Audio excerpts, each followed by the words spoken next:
राष्ट्रीय शैक्षणिक धोरण 2020 नुसार शैक्षणिक वर्ष 2025-26 पासून कोणकोणत्या वर्गाची पाठ्यपुस्तके आणि कोणकोणत्या वर्षी बदलणार आहेत हे या व्हिडिओमध्ये आपण पाहणार आहोत. शैक्षणिक वर्ष 2025-26 ला इयत्ता पहिलीची पाठ्यपुस्तकं बदलणार आहेत.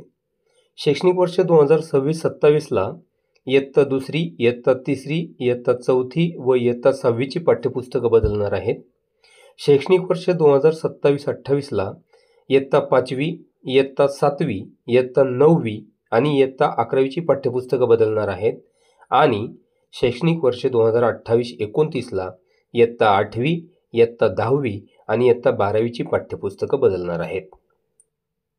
शैक्षणिक वर्ष 2025-26 मध्ये इयत्ता पहिलीची पाठ्यपुस्तके नव्याने प्रकाशित होणार असून पूर्वीप्रमाणेच नियमित विषयनिहाय पाठ्यपुस्तकं असतील आणि त्यामध्ये वह्यांची पानं नसणार आहेत.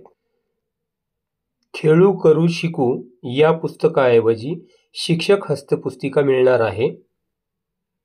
पुढील व्हिडिओमध्ये आपण मराठी, गणित, इंग्रजी या पाठ्यपुस्तकांचं मुखपृष्ठ, मलपृष्ठ, अंतरंग आणि बाह्यांग या संदर्भात आपण चर्चा करणार आहोत. धन्यवाद.